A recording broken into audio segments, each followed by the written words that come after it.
Hello and welcome back to the TRB In-Lap podcast presented by Racing Edge. Yes, we're back. It's another episode number 5. I can't believe it. We're on to the 5th episode of this little series already.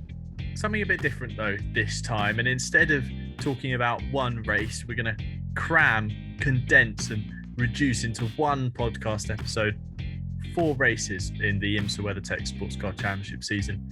We're going to be going from Mid-Ohio to Belle to the Sailing 6 Hours of the Glen, and then the WeatherTech 240 that took place a couple of weekends ago at Watkins Glen.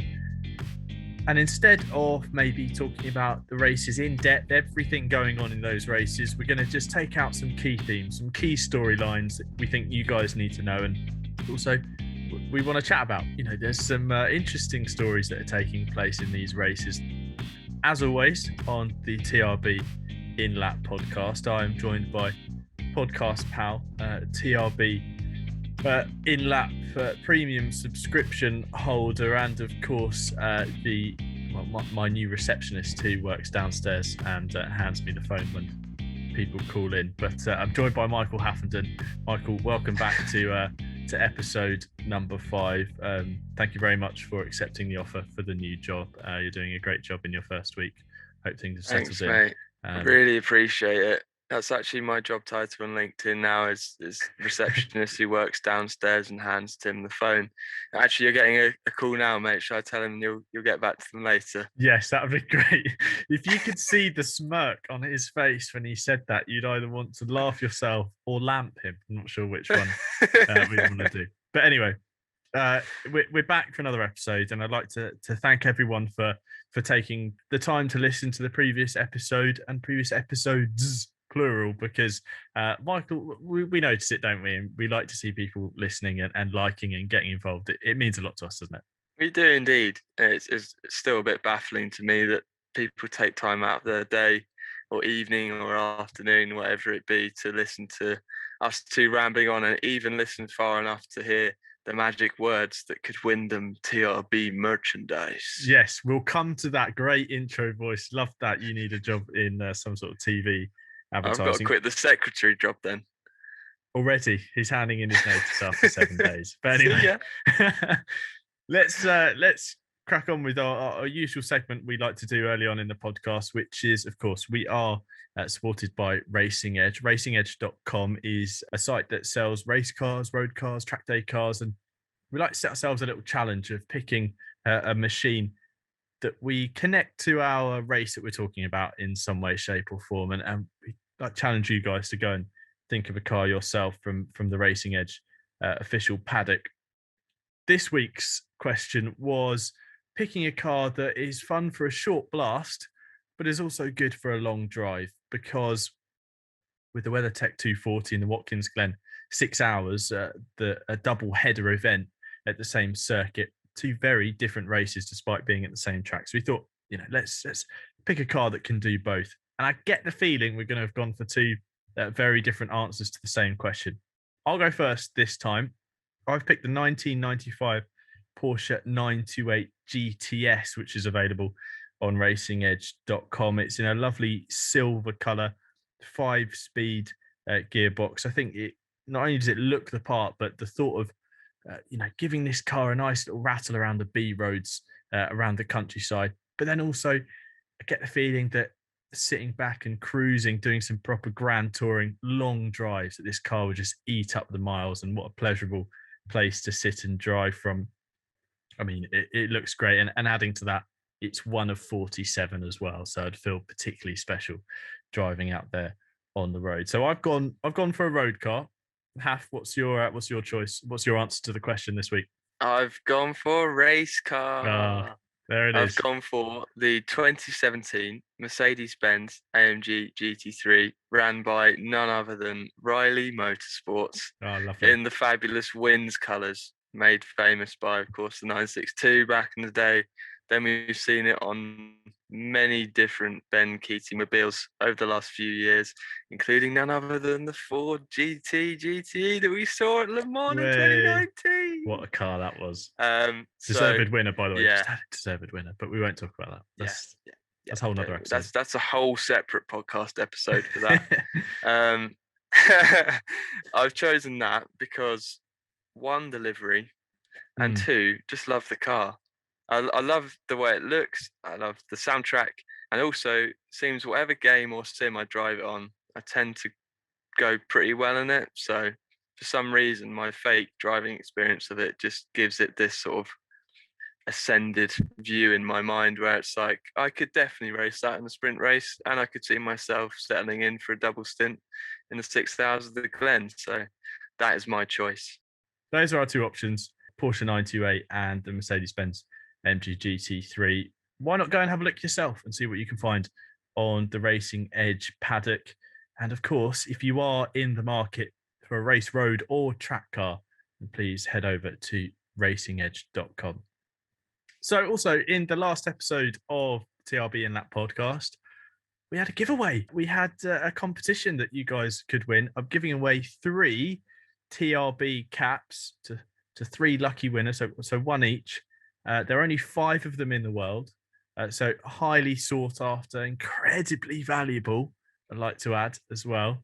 Look, if you're one of these winners that I'm going to draw from a TRB cap now, I've got some names cut up. We had some great entries, actually, a lot of people getting involved. I put them in the cap that has been on my head, and I'm going to pick your name from that. Don't know if this is detail people need. Do people need this detail? I can confirm he is doing that. I can see him right now. He is doing it. He's not making up some elusive plot. He is doing that. It's not like it's some sort of UEFA tournament draw. Not that we want to speak about UEFA tournaments or anything involving European football, but here we go. So I've got your names in the hat then. I'm going to draw these. Of course, the entry mechanism was you had to listen to the secret phrase that Haff and myself dropped in the 8 Hours of Portimao episode, and it was to comment that you love the Cetilar livery, because we all do. So pretty much comment that on every TRB post anyway, before it was a merchandise giveaway comment. Even on posts that had nothing to do with the Cetilar Racing Ferrari, just commenting on that. But let's draw the names. I've got a few names in here. I'm going to pick the first one out. So winner number 1 of the TRB cap is Tyrrell Glen. Congratulations, Tyrrell. You are winner number 1. Winner number 2 is C Turner _1. Congratulations. You also get yourself a TRB cap. And the last final winner of a TRB cap is Elliot Parker. So congratulations to you 3. You will be receiving a message from myself in the intervening period, and I will get a TRB cap to you. It will be in a box heading towards your head, basically, because that's where you're going to be putting it, or you better be putting it, is what I'm going to say. I do expect to see some selfies of people with these caps on when you get them. But congratulations to you 3 for winning the giveaway, which is, of course, the 9K giveaway. And we're shortly going to be getting on to the 10K giveaway. I feel like we're rattling up towards 10K on Instagram. Hopefully get something special together for you guys when we hit that milestone. So as mentioned then, this episode is a condensed, a skim, but a chat, a little debate, a conversation about all things IMSA, and particularly the 4 races that we've had following on from Sebring. Mid-Ohio, we had the race at Belle Isle, Detroit. Then we had the Watkins Glen 6 hours and the WeatherTech 240 also at Watkins Glen. What I'm going to do is I'm going to give you a brief run through of the results, the top 3 in each class for these races. And then Haff and I are going to discuss a key couple of themes that we feel are worth wasting your time with, or is that the wrong way to put it? But anyway, let's crack on then. Mid-Ohio, cast your minds back to the 16th of May. Overall in the DPI class, Wayne Taylor Racing winning with the number 10 Acura, Felipe Albuquerque and Ricky Taylor. They were followed home by the 31 Whelen Engineering Cadillac. Running out the podium was the 55 Mazda of Ollie Jarvis and Harry Tinknell. Acura continuing their clean sweep at Mid-Ohio in the United Sports Car era, winning 4 races on the bounce from 2018. In the LMP3 class, it was the number 74 Riley Motorsports Ige of Gar Robinson and Philippe Fraga taking victory ahead of the number 38 Performance Tech car of Lyndon Goldberg, with the second Riley Motorsports number 91 of Cox and Murray finishing 3rd. In the GTD class, it was the 96 Turner Motorsports BMW that would take victory, Bill Aublin and Robbie Foley at the helm. ahead of the number 12, Vassar Sullivan, Lexus, Monte Calvo, and Zach Veach. Then third place was the number 1 Paul Miller Racing Lamborghini, driven by Madsen Snow and Brian Sellers. The winning BMW, the 96 Turner car, taking the championship lead from Heart of Racing, who had been very consistent across the opening 2 Enduros of the season. So let's start with the DPI class. Let's just the real story from that is an Acura winning again at Mid-Ohio. 4 years, 4 consecutive races, and Acura has taken the top step at Mid-Ohio. Something that really in IMSA racing is worth shouting about, isn't it? Because we constantly refer to IMSA as one of the closest sports car championships out there, if not the closest multi-class sports car championship there is in the world. Super competitive. And here we are, this one track in its entirety of its presence in the WeatherTech Sports Car Championship, the United Sports Car era. One car. It's not even iterations of the same car. It is one car, the ARX 05, built by Acura, that has won. And I mean, that's something really, Michael, that's pretty much unheard of in IMSA, isn't it? Yeah, I mean, it's pretty crazy, isn't it? I mean, in any series, it would be quite an achievement, but to do it in IMSA that's a different ball game, isn't it? Entirely. I mean, and in the top class as well. Obviously, every class in IMSA, if you're getting victories, you definitely deserve to be in victory lane. But 100%, that is a. I know you love your facts and stats, Tim, but that is a good one. And obviously, fair play to Wayne Taylor Racing as well. You know, they could have quite easily this season taken a bit of time to get up to speed. They've been such a stalwart of running the Cadillac the last few seasons, and they're so used to success in that car that you would excuse them for having a few races to get into it. But obviously, amazing result at Daytona and strong showings in the Enduros, and now they're proving they can do it in the sprint races as well. So, yeah, that's an amazing stat. Obviously, a great run from Penske to have the 3 that contributed to that. But at the same time, you've got to hand credit where it's due to WTR and their amazing driver lineup for achieving that. I wonder if they can keep it going.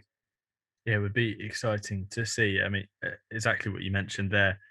Wayne Taylor Racing pretty much being the Cadillac team over the last few years, and for them pick up a new car, a car that's had plenty of success, but I suppose with that comes burden to some extent, comes expectation that this team is to be quick in a quick car. And I mean, Wayne Taylor Racing, what a squad. They bleed racing, does that team. And to see them take victory, like you say, at Daytona, but then, I mean, it's a completely different ball game, isn't it? These sprint races. No longer are you playing for the next caution. You're playing for the next round of pit stops. You're not, playing for the long game in mind. These 2 hour 40-minute races in IMSA it's give everything.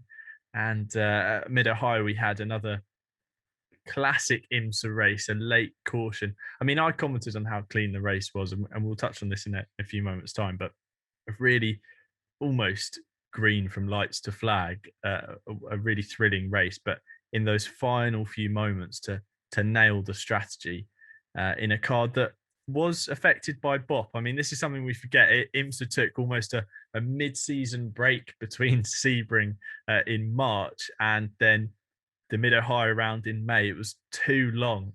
Don't do that again to us, IMSA. We need IMSA racing in our lives. But the Acura and the Cadillac were hit slightly in terms of their fuel capacity, whilst the Mazda was given actually a bit of a boost in power. So they're on the back foot when it comes to fuel saving races with a restriction like that, and to pull it out of the bag is testament to them. And like you say, Wayne Taylor Racing, surely they're in line to pick up an Acura LMDH drive. And I think it's great as well to see Felipe Albuquerque winning again and proving his position in the championship.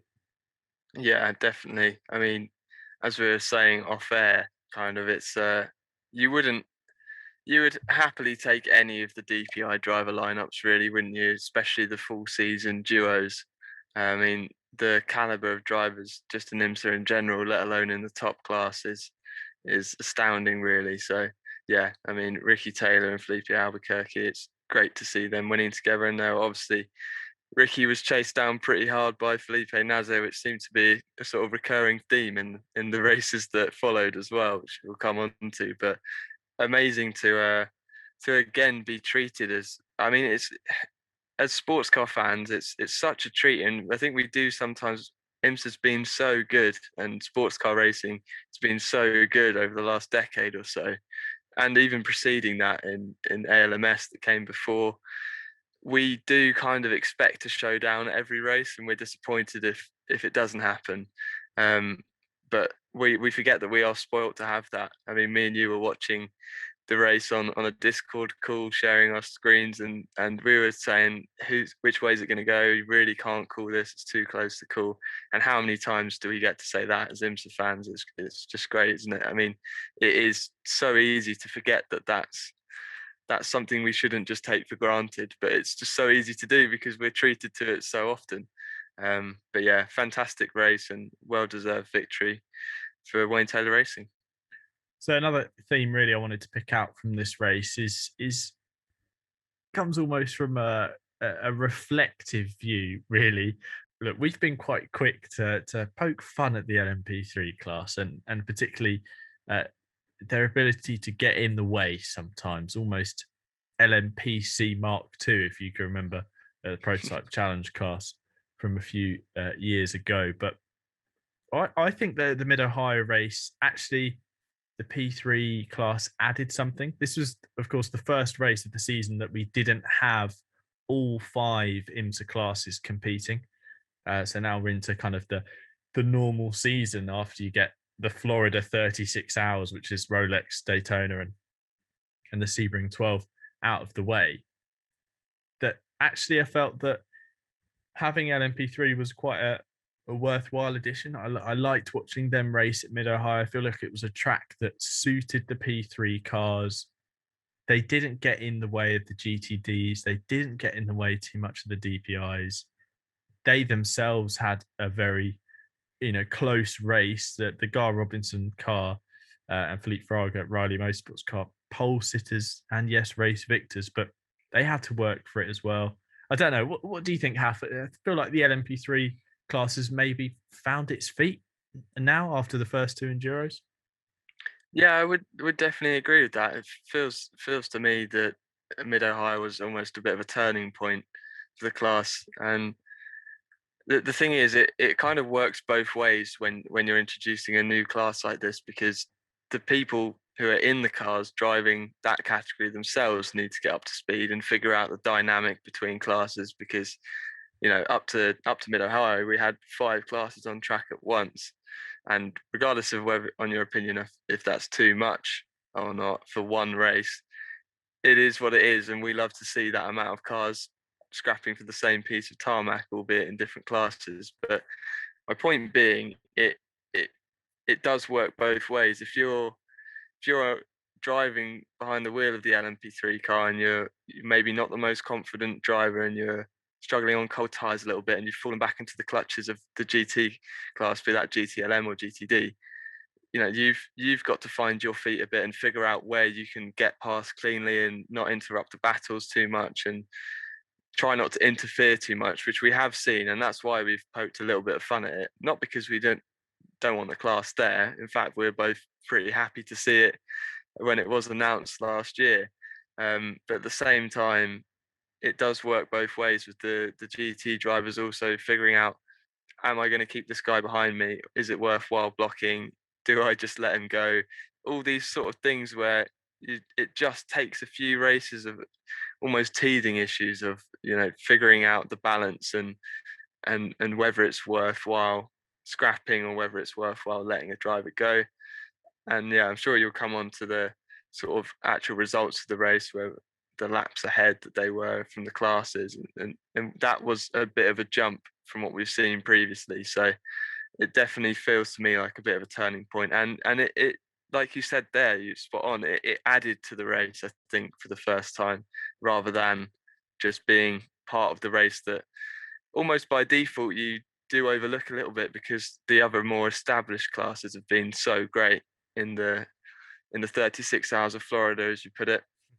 So yeah, it kind of got an opportunity to shine with only the 3 classes there at Mid-Ohio, and I think it actually did. So, and no mean feat overtaking Mid-Ohio in a class which maybe hasn't got the power advantage or lap time advantage or aero advantage that a top class would have.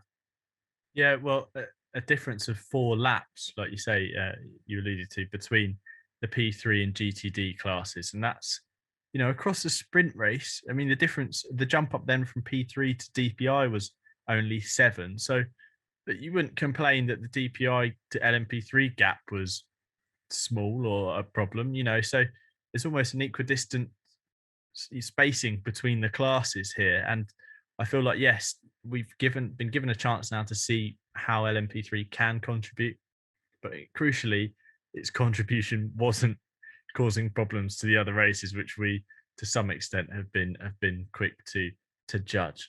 So let's move on then from Mid-Ohio, a classic IMSA race, really, a typical IMSA sprint event, 2 hours, 40 minutes of flag to flag action.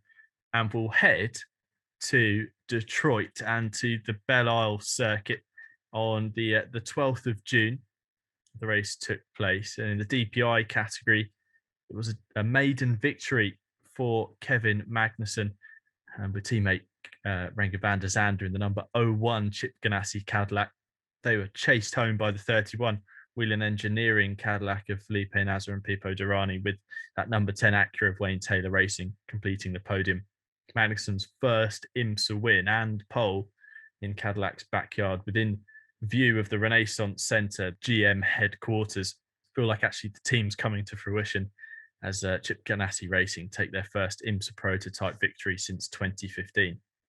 In the GTLM class, it was a rather limited entry list, shall we say. The 2 Corvettes, the only cars taking part. The number 4 C8R of Tommy Milner and Nick Tandy took victory over teammates Antonio Garcia and Jordan Taylor in the number 3. It was the first time only 2 cars have raced in the Premier GT category since Laguna Seca 2008 in the ALMS, where, once again, the number 4 beat the number 3, but it was a C6R back then as opposed to the C8 2 generations later.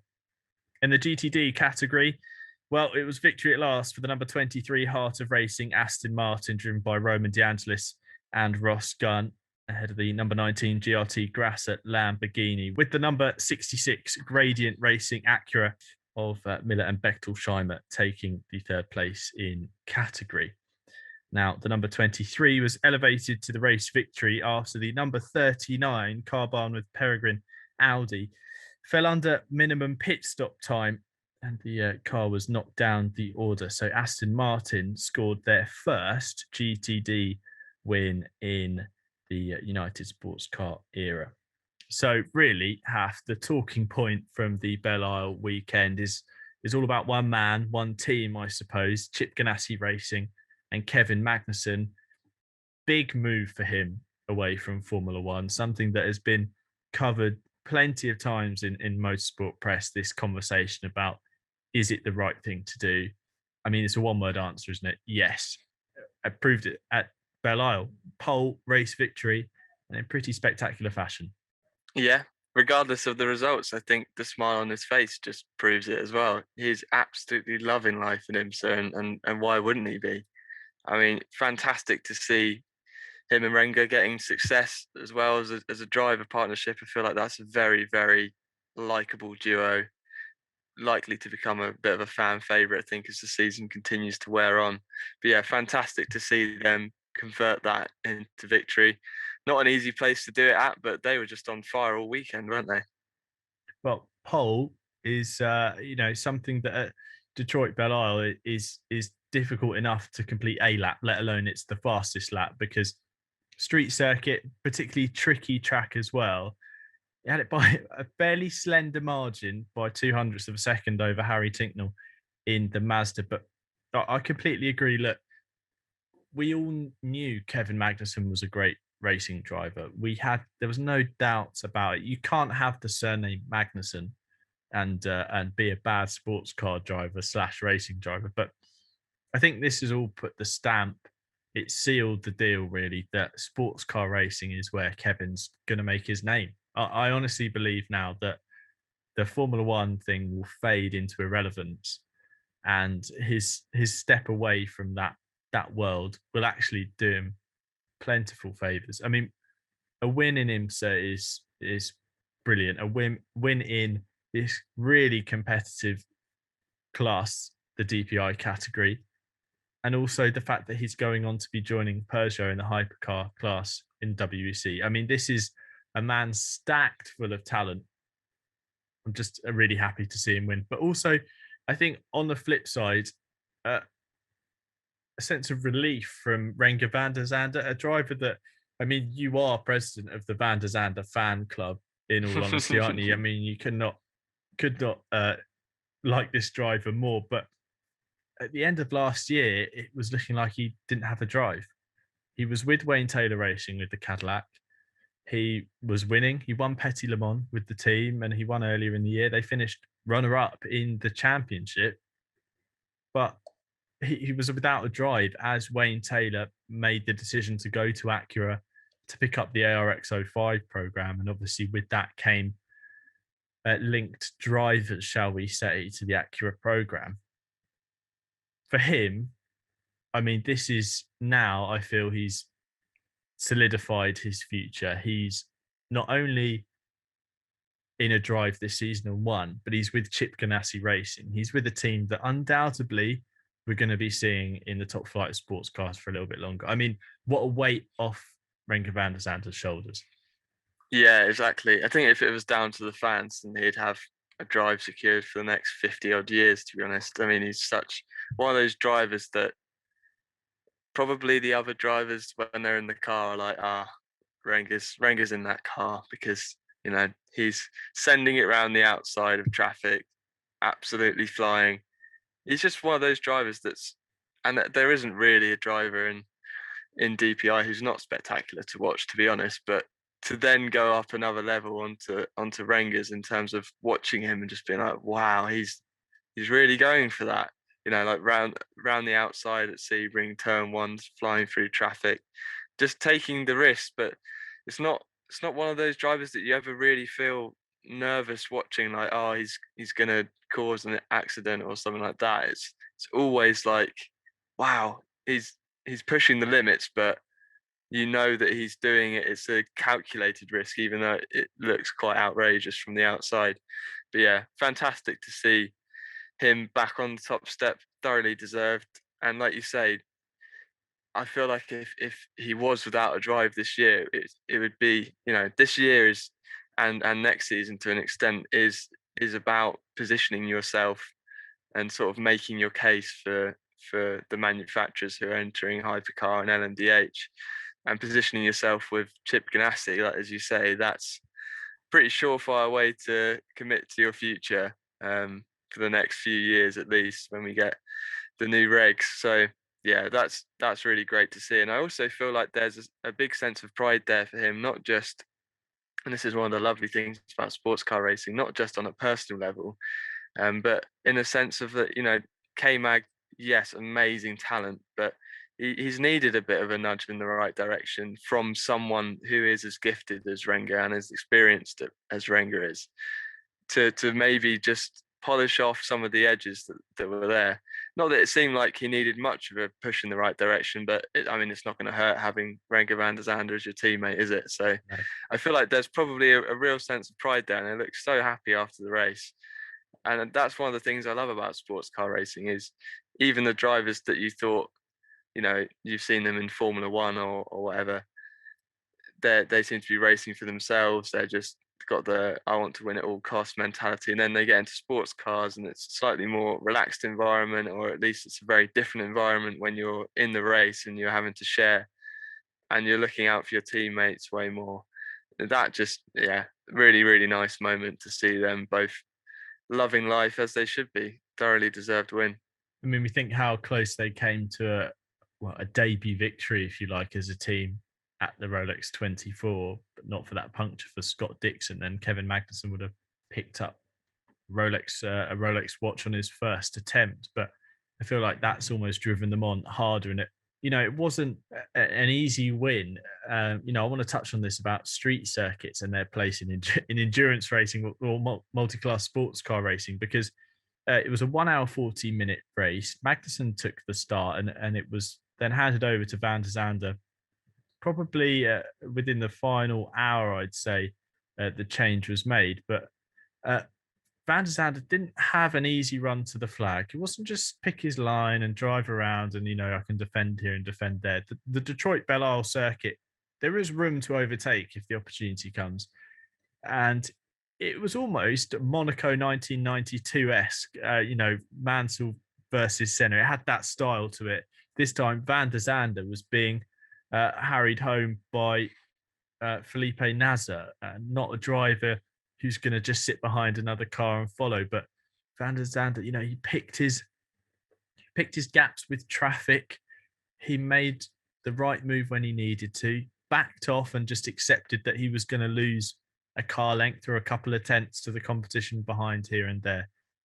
Insanely measured drive. It wasn't rattled, and in the nicest way, like what you're saying there about maybe just polishing Magnussen off. I feel like had it been a reverse situation and it was Magnussen finishing the race, we might have seen a questionable move that maybe just in eagerness to get to the line first could have cost him the victory. But actually, I feel like Magnussen would be learning now from that. He would have watched how Renger finished the race, secured the result.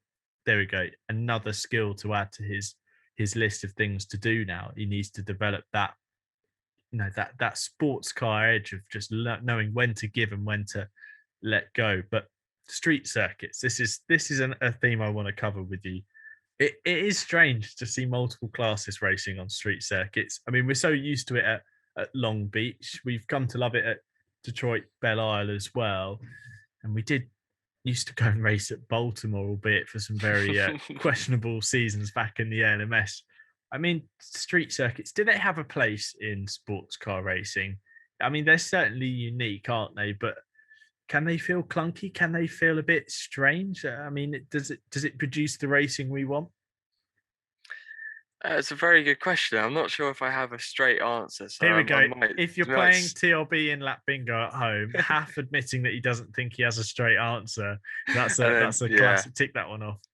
Sitting on the fence, just going round in circles, doing a convoluted answer, and saying, to be honest, don't know really at the end. But no, well, first of all, used to love Baltimore back in the day because, I mean, probably for the wrong reasons. It was carnage every time, absolute carnage. Carnage is being polite. Carnage is being polite about it. That's a light-hearted way of putting it. But then again, me and you look back on ALMS. Anything to do with ALMS in that era is just rose-tinted glasses for us, isn't it? I mean, we already sound like we're way too old to be talking about something that was, just over a decade ago. But it was great, that era. So obviously we're going to look back and think it was amazing. But realistically, would I want to see a modern race around Baltimore? Probably not, no. But yeah, Long Beach, I feel like that's just been so established on the calendar for so long, that it's one of those races that obviously we're missing. It has its moments, of course, with the hairpin. We've seen a few races pretty much just undone by drama at the hairpin on the final lap. And if you survive, then you could pick up a win or pick up a podium. But kind of like that part of the game, to it. Name of the game, isn't it? At Long Beach, exactly. Everyone knows it. But that is also just a really stunning circuit, really picturesque, and just sort of so established that I don't question it. Whereas I feel like still Detroit Belle Isle is. I have definitely warmed to it, like you were saying. It feels like now, especially this year, for some reason, it felt a bit more like an established circuit. But at the same time, I do get what you mean about it being a little bit clunky, and sometimes seeing incidents like we saw with the hardpoint Porsche being knocked into the wall, etc., stuff like that, and you just think that anywhere else, and that would not be a race-ending incident at all. We might have a caution or whatever. But yeah, I quite like seeing street circuits on the calendar, but I also do understand that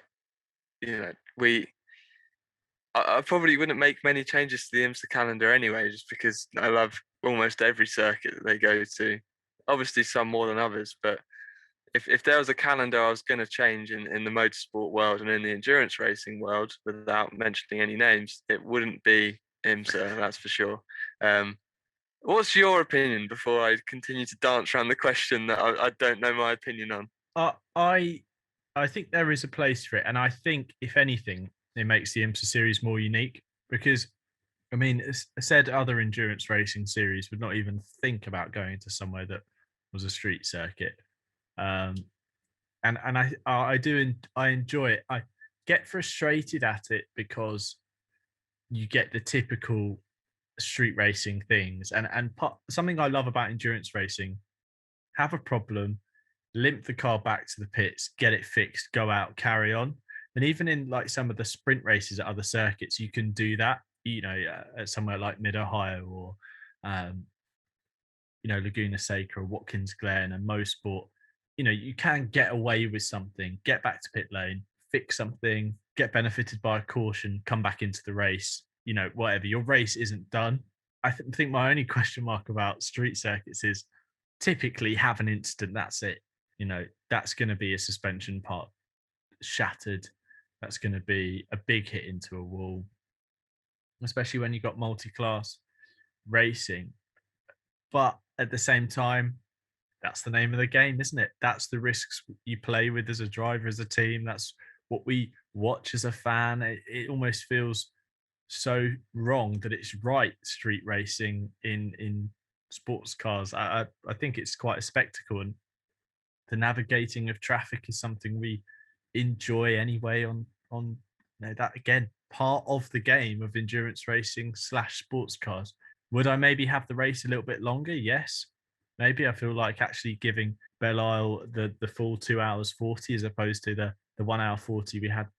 Also, something that added to it, and I think maybe made it feel a bit more clunky, was that we had the IndyCar race before was red flagged, and that was stopped obviously for, I believe it was for, Felix Rosenquist's crash, I think, was the reason we were delayed. And great to see him doing well. And actually, it gave us a almost sunset finish, which was really nice. But I think maybe that just sprinkled in a little bit more frustration about having to wait for a race that was over before we knew it. But yeah, look, street racing is a spectacle in itself. IMSA is a spectacle in itself. So why not combine the two? And maybe we do need to start the hashtag Bring Back Baltimore. Could you imagine trending on Twitter tomorrow? We called it here first. Yeah, although I doubt we would see an LMP3 car finish the race if we went there. But anyway, so Belle, again, a really intriguing race, and one, the headline story in itself was Chip Ganassi's result, Kevin Magnussen picking up a maiden pole, and then with the help of Frank van der Zande's stellar stint in the second half of the race, the number 01 car taking their first win of the season, proving that, yes, they are a driver lineup worth keeping an eye on.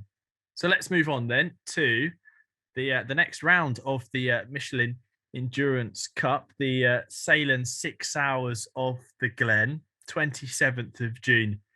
We headed to New York State, I should say, as opposed to New York City. There's a street track we'd all like to see around Times Square. That would be pretty funny.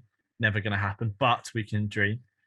And Watkins Glen, I mean, a circuit that is steeped in racing history, particularly in North America.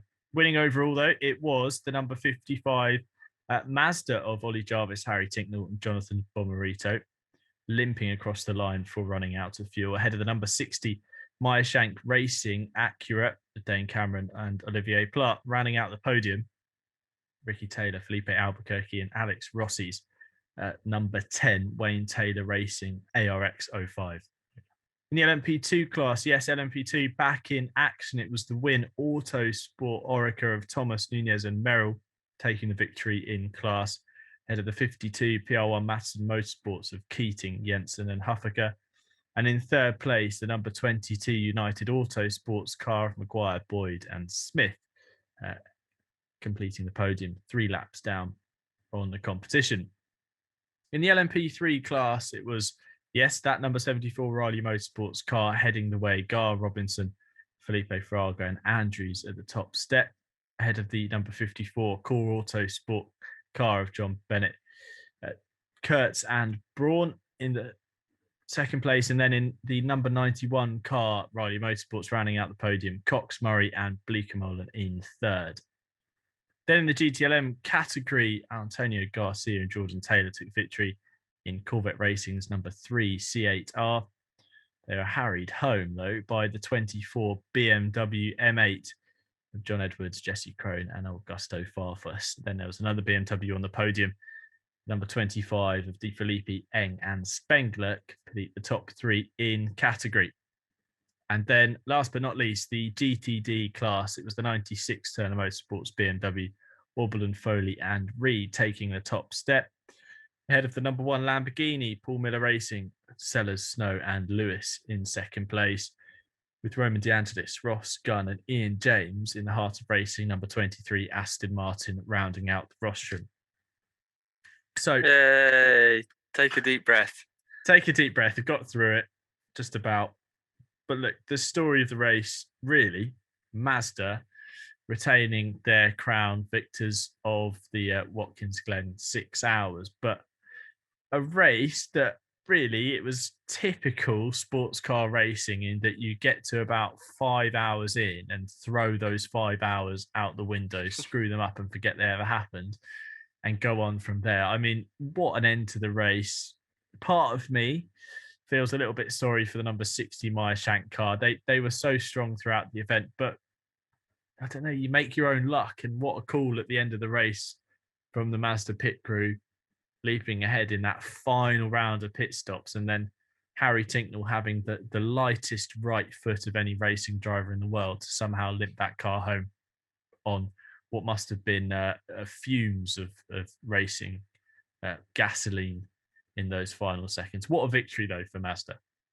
Yeah, it was great, wasn't it? And yeah, again, as we were talking about Mid-Ohio, but probably even more so here with the race being longer and the stakes being a bit higher, we did have that feeling of is what we're seeing actually going to translate into the result? Because it was risky at that final round of stops when you saw the Mazda not taking tyres and sort of leapfrogging into the lead. It was like, I mean, great, but is it going to work? Is it going to pay off? And that just sort of makes you lean a bit further forward than you were before as an IMSA fan, because you're just thinking we're going to have one of these races where the lead car, yes, it has track position, but it doesn't have its weapons fully sharp on fresh tyres like some of the opposition, and it hasn't taken much fuel at all. So and riding on board with Harry Tinknell, you could hear the lift and coasting. Even when he was in clear air, you could hear that car visibly just trying to eke out as much fuel as possible.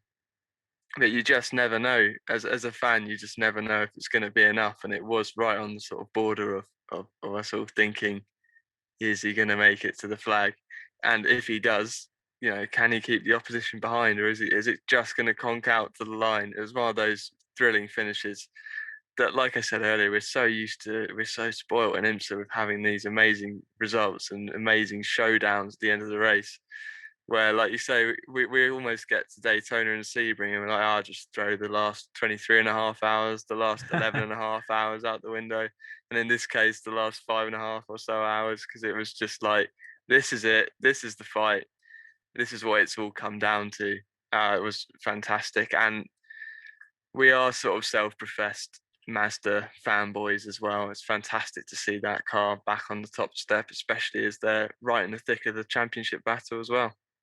I can't emphasize enough how close Harry Tinknell would have been on fuel. I mean, the car ran out on the in-lap.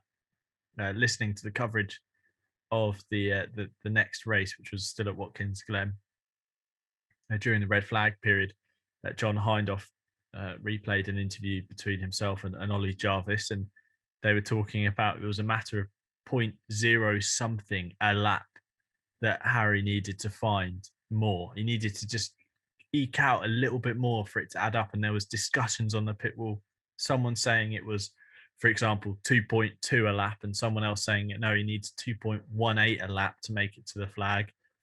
Then he crosses the line with 4 seconds still on the clock, and if he'd been, you know, a little bit later or whatever, then they might have needed to do another lap, and his last 2 laps were flat out. But if he'd had to do a third, he would have not been able to do it. I mean, fine margins in a race that's a quarter of a day. You know, it's amazing to think that. I mean, this is what we're playing with IMSA, but with that has come some debate, some question, primarily around the full course yellow procedure, which I can understand both sides of the argument here. I'm gonna sound like half and sit on the fence, but there's one side is that they take too long, cautions take too long, we miss out on race time. There's this other side of the debate, which is it's part of him, so that's just how it goes. So I suppose a quick bullet point run through the caution system in him. So you have 2 types of yellow flag, safety car procedure, whatever you want to call it. You have a short caution, which is, you know, the pits don't open, everyone stays out on track, and they get going again. That's just pretty much it. Then you have the longer caution where maybe work needs to be done to the track, cars need to be taken off the surface, taken behind the barrier, etc. Then you have this whole pit stop windows where it will open for the prototypes, then it will open for the GTs, then they'll realign the classes, then people get laps back. The long and the short of it is at Watkins Glen in the 6-hour event a few weekends ago, we lost about 20 minutes inside that final hour. Now, in a 24-hour race, you'd probably just go, oh, look, perfect time to go and top up my drink and pop to the loo and grab a biscuit kind of thing. But in a slightly shorter race, like a 6-hour event, and then in an even slightly shorter or more shorter event, like a sprint race, a 20-minute chunk just to sort something out feels quite excessive.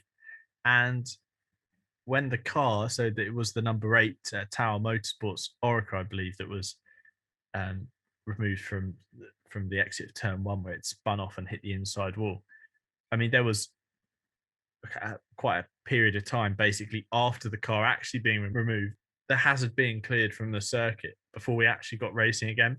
Had we gone racing 5 minutes earlier, we would have seen a completely different race with all the DPI cars, but unable basically to make it to the end of the race without having a stop. I mean, I don't know. What do you think, Mike, about the IMSA procedure? Because look, you and I are quite critical of how things are done at Le Mans with the whole 3-car situation.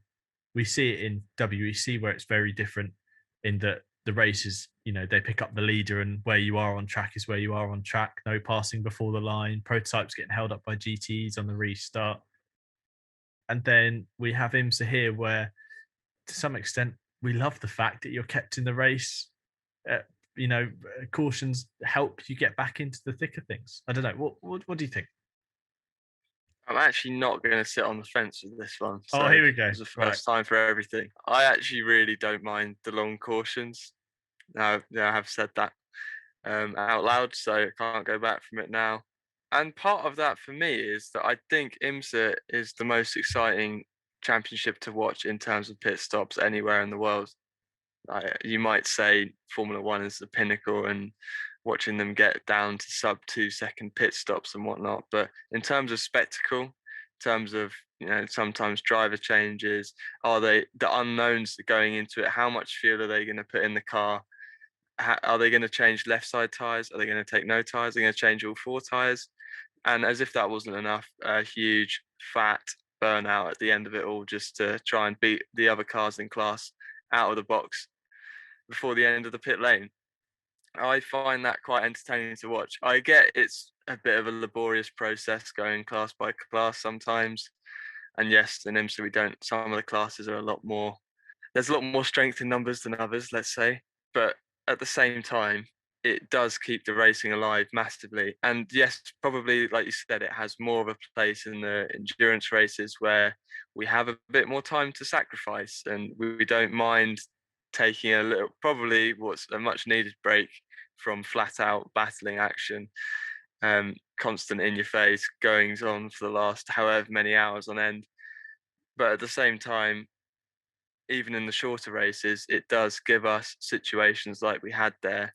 And like you said, it would have been a completely different race if we'd gone green 5 minutes earlier. I can understand the frustration. I think probably the frustration lies in not so much the, like, people understand why we have short cautions and why we have long cautions, right? But it's the line in between. When does a short caution become a long caution, or when should we commit to it? Is the instant big enough? Do we need drivers to be extracted from the cars very carefully in an accident? Okay, probably we're looking more towards the long caution in those kind of scenarios. But has the driver hit the barrier? Are we needing barrier repairs? Is it in a dangerous position? And that's sort of even before you get to any of the other stuff you have to factor in, how long in the race is left, etc. When was the last time we went under yellow? All those sort of considerations. But I'm really not too opposed to a long caution, just because, like, one, it keeps the racing alive, and two, as I say, I find the action in the pit stops in IMSA does still give you something to look forward to, and quite often is race altering. It's not just, oh, this is a spectacle because the pit crews are going hard at work and you get to see drivers swapping. Of course, you get all that stuff and you get burnouts, all the spectacular stuff, but quite often your race is made. It's make or break. It's made or what's the past for break? It's not braid, is it? It's not made or braid. It's made or bread.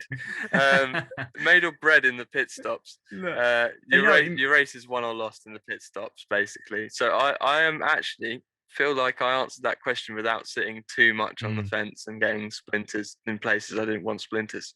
Correct. No, and I do really agree with you. And I when are we throwing those NASCAR, there's debris on the track cautions? Reality, there isn't anything. When is it, like you say, that crossing over between, quite frankly, we could have just lined up behind the safety car, sent a marshal out to just sweep something up, and then we get back underway. Because the argument is, at the end of the day, we lose racing, which I know you've countered by saying, look, but part of racing is the pit stops, part of it is the strategy, and we get to see that happen under these cautions. I can see both sides of it, and I can see why people get frustrated. I mean, the comment that really has sparked this conversation is from Josh Johnson.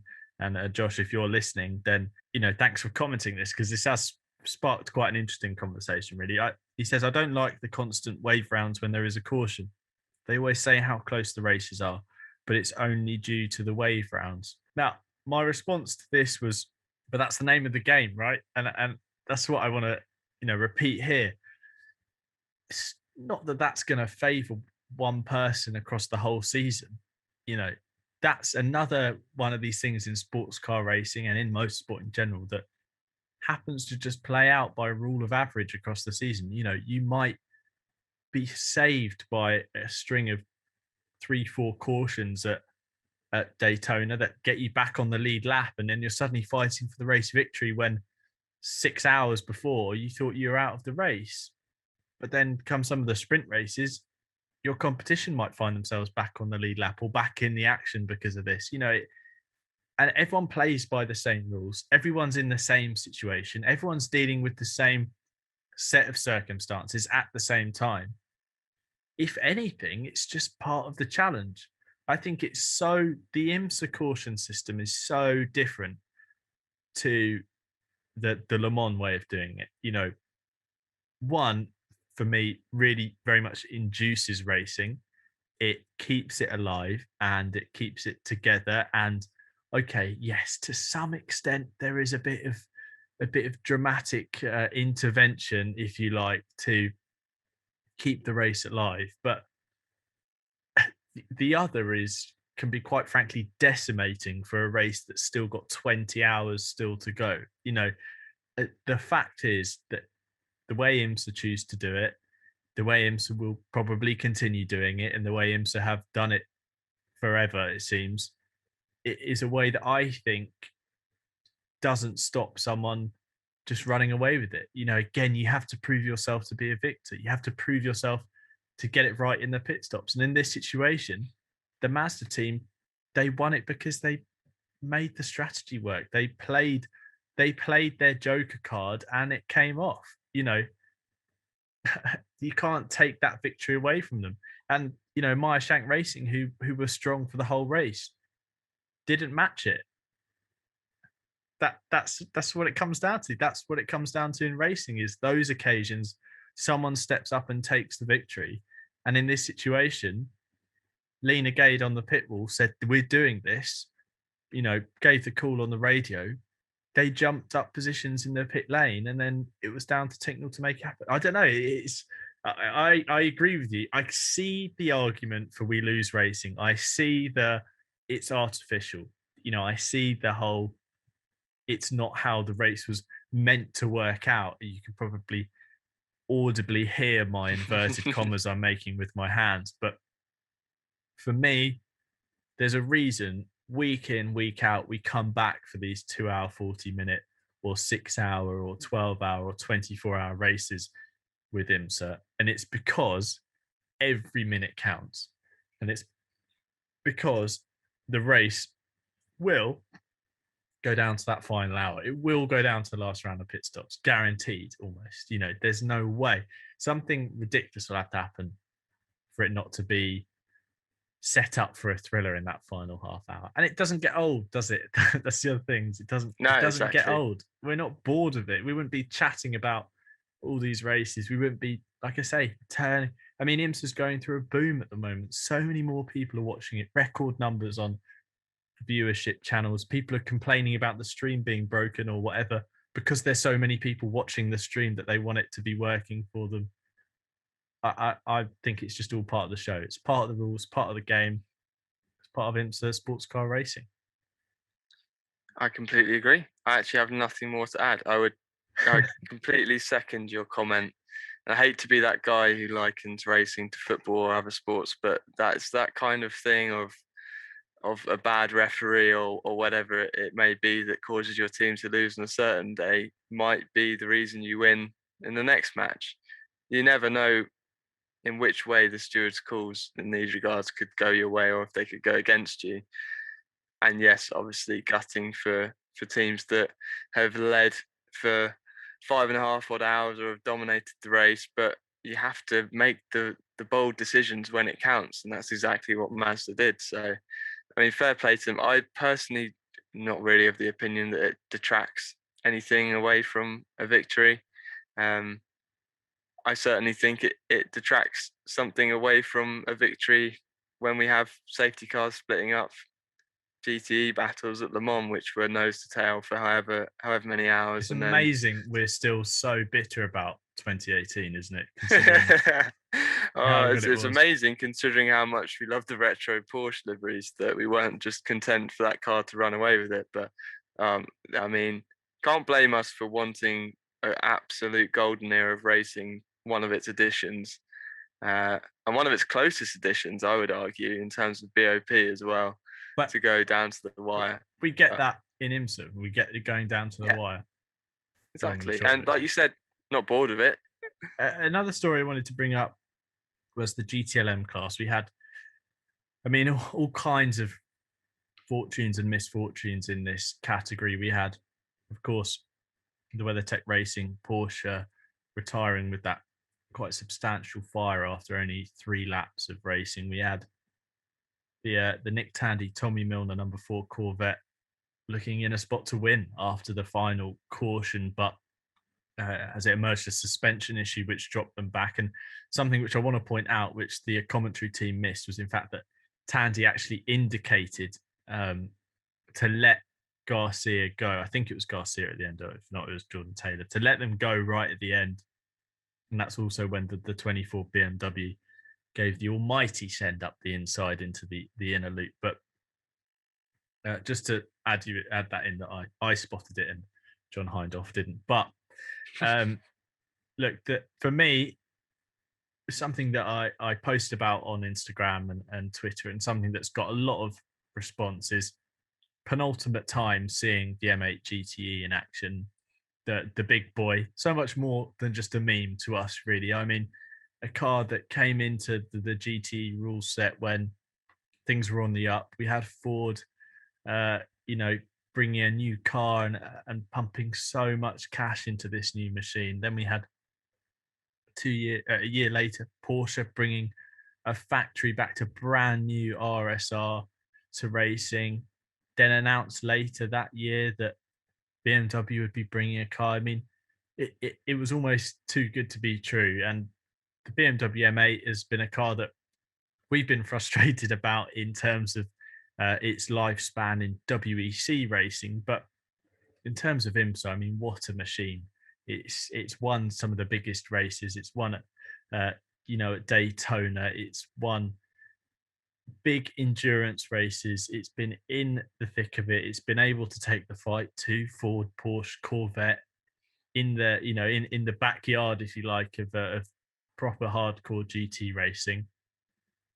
But I feel it's a car that people maybe are just gonna gloss over as this car that kind of came and went. I have such pent up kind of frustration about the M8, but at the same time, love it dearly.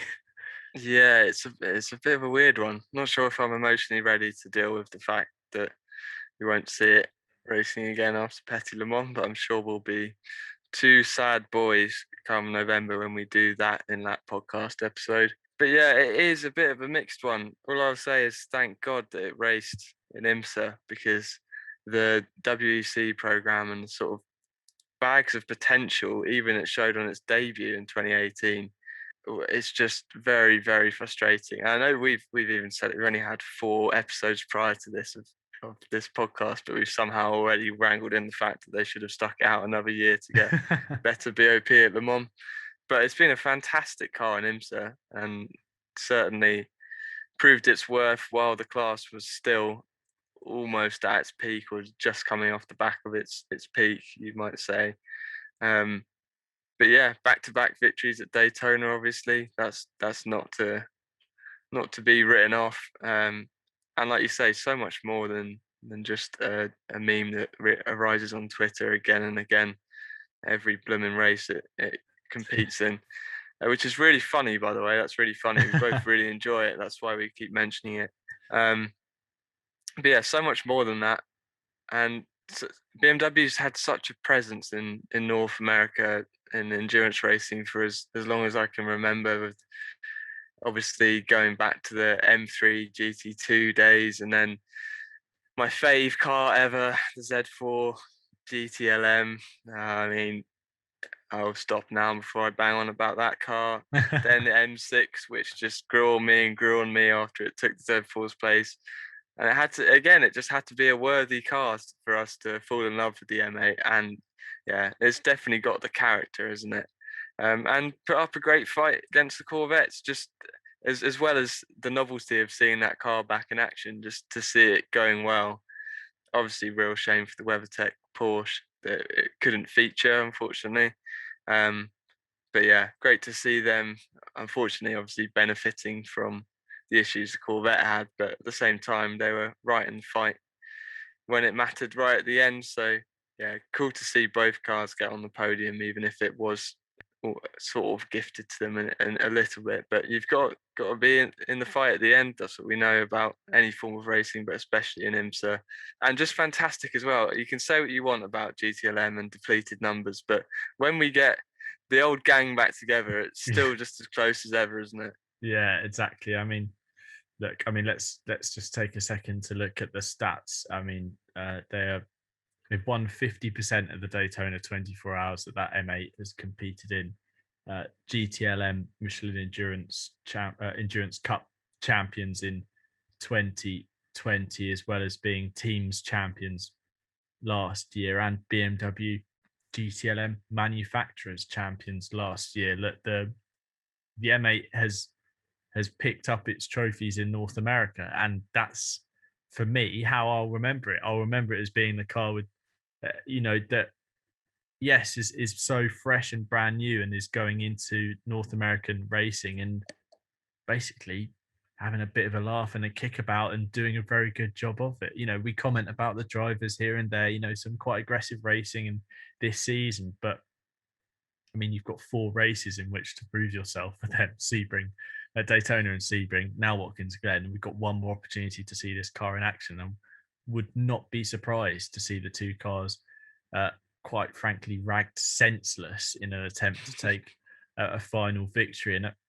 a car that I suppose, you know, marks this kind of final era of GTE racing that, you know, we're seeing it wind down now. We're seeing GT Pro Racing go to bed, unfortunately, and the BMW kind of was this last gasp into the peak and the happiness, this final phrase, final chapter, really. So yeah, a big shame to see this car go, but it hasn't been without its good times. And like we say, one more opportunity to see it race, and yeah, it's going to be. I mean, it's going to be.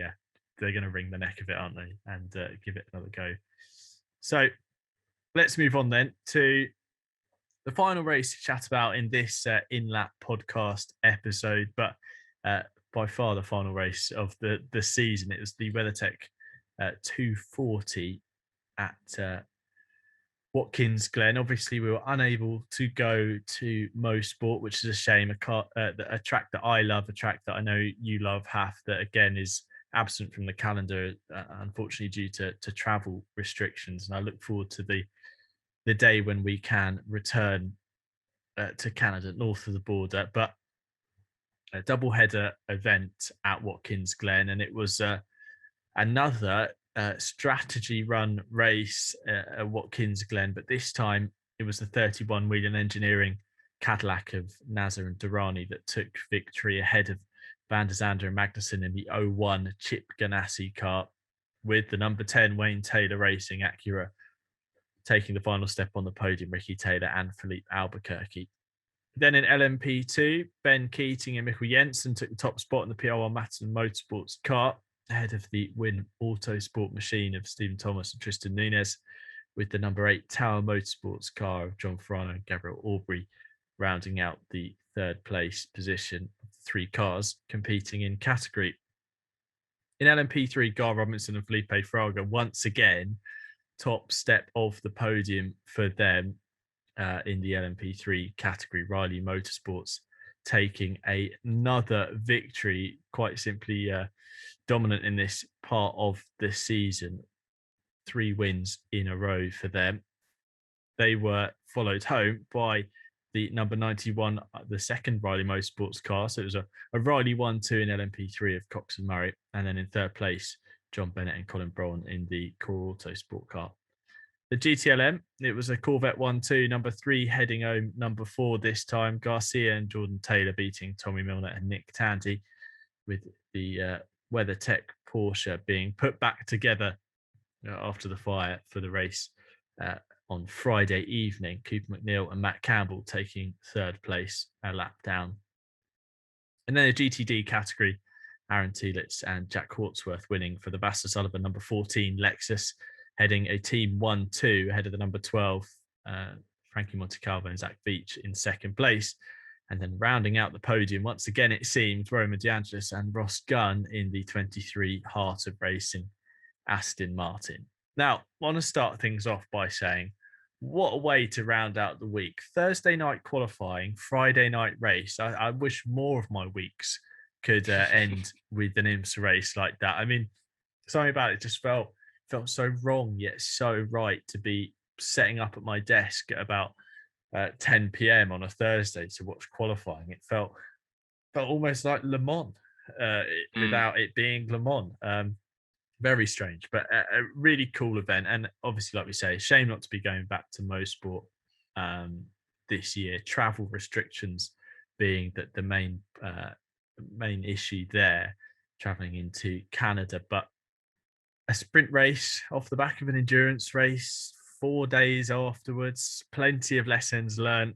It was another great event, of course, largely disrupted by the red flag caused for rain, but another 2 hour 40-minute sprint spectacle. Really have another IMSA race and plenty of action to take away from it. Yeah, and I think quite nice hearing sort of in qualifying and a bit before the race that the drivers had actually had sort of the week to relax and actually spend some proper time with their teams, respective teammates, etc., and just sort of soak it in a little bit more. And they got the 6 hour race out the way, and it's sort of a bit more of a simple task coming up ahead, although it didn't really pan out that way. Of course, it's a sprint race, it's no mean feat, but it seemed to be quite a relaxed atmosphere in the build up to the race. And like you say, even just as a fan, having it that sort of shifted forward a day earlier, watching qualifying on Thursday, you're right, had Le Mans energy to it, had Daytona energy to it as well. Just felt a bit naughty on a school night, didn't it? Having that on, especially at the time it was on. But yeah, one thing I would like to say is, again, we're giving Wayne Taylor credit where it's due, to be honest, for their Mid Ohio win. But fair play to them for getting back-to-back poles as well. It might seem like, yes, the Acura is the car to have, especially as it was a 1-2 in the end for the sprint race, but it's quite easy to dismiss that as, it's just the car. But we actually had very, very different conditions for the qualifying for the 240. So fair play to them for locking that out. And again, in sort of history repeating itself, weird kind of fashion, the delayed start again gave us some running into the later evening than we would have had. And yeah, I'm sure we'll get on to the finish of the race and some amazing moves there. But just really cool to see racing cars going into the night. I know that's something that you feel slightly conflicted about when we don't see them coming back into the morning, because it just feels a little bit wrong that we don't get to see the night through. But anything that involves brake discs and flames, I'm there. So yeah, really, really cool to see that. I will also say, not mentioned in any other coverage about the race, but slightly updated results page on the TLB post. Slightly nice little change of colours and just really slick design, mate. I like it. So, thank you. No, that didn't go unnoticed either. Thanks. It's great that that you of all people picked up on that, namely because you have to, because I will fire you if you don't. But yeah, a race, unfortunately, yes, interrupted. I mean, we spent somewhat 3/4 of an hour stopped, which was a shame, basically due to lightning in the area. And if you're, a European race fan, you might think, what's that about? Why are we stopping racing for that? It's, we seem to race in Europe in the rain or whatever weather comes our way, but in America, they're very conscious of storms, and they have, particularly on the East Coast as well, you can pick up some very dangerous electrical storms. And the reason this race is stopped was because of lightning striking within a minimum radius of the track. And they're basically concerned about fans in grandstands. You don't want to be high up, and also cameramen and marshals that are dotted around the track in, either on, scaffoldings with a camera, or they're in in an exposed position out there for safety reasons next to a metal fence. So it's all about safety. It's not just the people racing and people in the pit lane. It's also about those who are bringing the race to us. So 45 minutes, unfortunately, behind, stuck in the pit lane under red flag. Again, another IMSA thing is that the clock continues to tick down, so none of that time gets saved. Don't get it added back on to the end. If that time's lost under red flag, wave goodbye to it. But really, what was exciting was this then race we had at the end. Typical IMSA fashion, somehow we got a sprint race right at the end of a sprint race, as what we always seem to have. But what was exciting was it was the 31 playing quite an interesting strategy. They were going again for the fuel save. They were making sure they were able to go out and basically keep track position. NASA was saying that they basically didn't have the luxury of going flat out. What the 31 car did, they had this strategy that they admitted they'd built before the race, and somehow it just happened to play into effect with the red flag. But what it meant was that at the final stop, they didn't have to take a full service, so they only had to take fuel on board, whilst all the competition had to do tires, fuel, etc., and head back out on track. So they just found the time there and then. I also want to talk about then the two drivers, because Pipo Derani and Felipe Nasr are two drivers that seem to have been away from the top step of the podium for a little too long for their liking.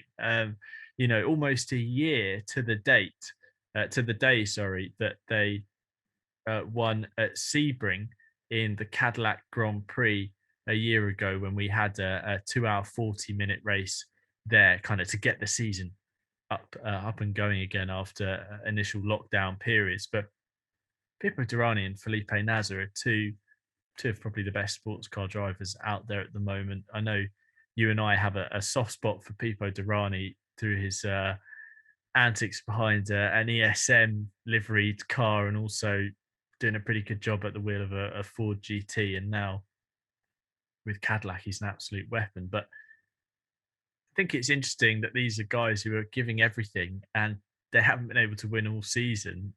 Now they finally got a win. Get the feeling, they're going to carry momentum over into the next rounds. These are two guys really been away from the top step of the podium for a little too long. Yeah, definitely. It's almost weird to say that out loud, that they've been off the top step of the podium for that long, because, like you said, drivers of their caliber, you just don't expect that. But again, it is testament to the quality and caliber of drivers we have in DPI, that even drivers like that, sometimes if it doesn't all fall into place, then you can be off the podium or off the top step of the podium for a very long time. Obviously, they've come so close on multiple occasions this year, really, as we've discussed on this. Naz has been chasing down the victory at Mid-Ohio, chasing down the victory at Detroit Belle Isle. So, no stranger to the feeling of coming so close and yet so far this season. But it must have been really sweet for them to finally get back on the top step, and it must have been quite a release to have that winning feeling again. Because yes, they've been racking up great points in the championship, etc. But there is really no comparing to that feeling a driver has when they cross the line to win. So yeah, I also get the impression this could open the floodgates, so to speak, and maybe I wouldn't be surprised to see them carry some momentum forward now.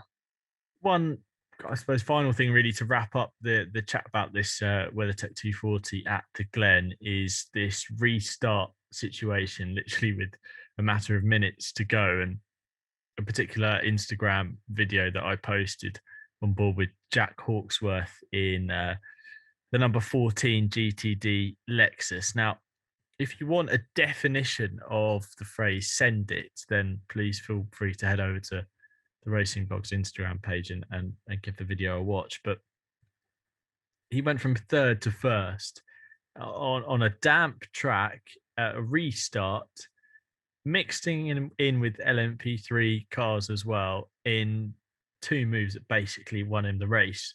They weren't able to fight back. And I just wanted to shine the spotlight on Jack, who's an exceptionally talented driver and is someone I hope we see in the future, because with GTD Pro on the horizon, with Lexus kind of commenting and not really commenting on their position, I hope that whatever happens, we somehow see Jack in a car, in something, doing something next year in top level sports car racing, because I think he fundamentally deserves it. Absolute talent behind the wheel. Looking at his record from the last couple of seasons, 3 victories in 2020, obviously victory at Daytona with the sprint race there, then back to back the Sebring sprint race as well, winning with Aaron Telitz, and then picking up the sprint cup. I mean, he's a all-round brilliant GTD driver, someone that I hope we see on the grid for seasons to come. So let's bring to the close our discussion about these 4 races then by just a quick run through of the championship standings. In DPI, it's Felipe Albuquerque and Ricky Taylor leading the way after a string of podium finishes. In the LMP2 category, it's Ben Keating and Mikkel Jensen top of the pile for PR1 Matson Motorsports.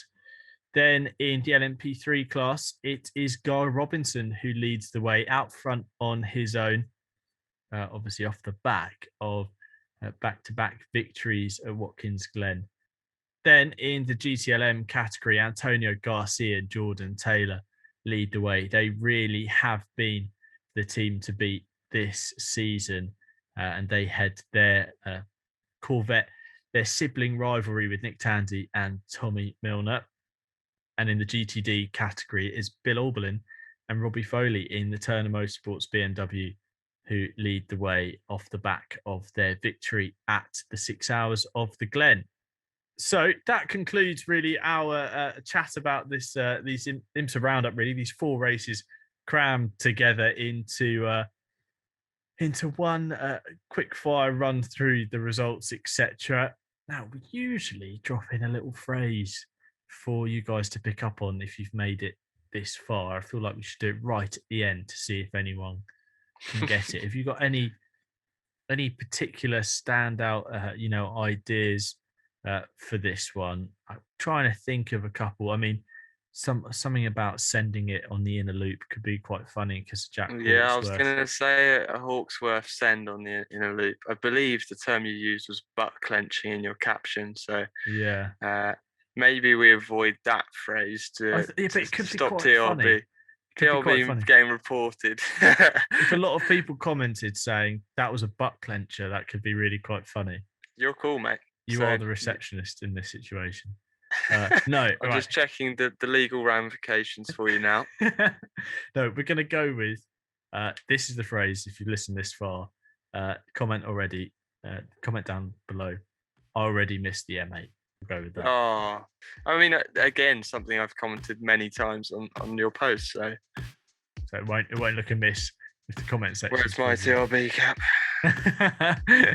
So we'll bring it to a close there. So thank you very much, everyone, for listening all the way through. If you have made it to this point, you definitely deserve a drink or two, or make sure the first one is an exceptionally strong one. This has been episode 5 of the TRB In-Lap podcast presented by Racing Edge. Thank you very much for listening. And for Michael Haffenden and myself, Tim Fullbrook, look forward to seeing you in the next episode, which will follow on from the 6 Hours of Monza, which takes place this weekend on the 18th of July. And it's my birthday, by the way. So thanks, WEC, for putting a race on my birthday. I think it was a deliberate decision. My sources are telling me that they were very much aware that was my birthday, and they decided that was the way to throw a party for me. Yeah, they're going to send you the script, aren't they, and the race results beforehand. Yes. So yeah, just so you get the post ready, you can schedule it for if you've had a few drinks, kind of thing. But expect mistakes on the results page. But anyway, thank you very much. Expect a hungover Tim in the next podcast. Yeah, yeah, exactly. Well, I look forward to seeing you all then. From Michael and myself, Tim Fullbrook, thank you very much for listening to the TRB In-Lap podcast presented by Racing Edge.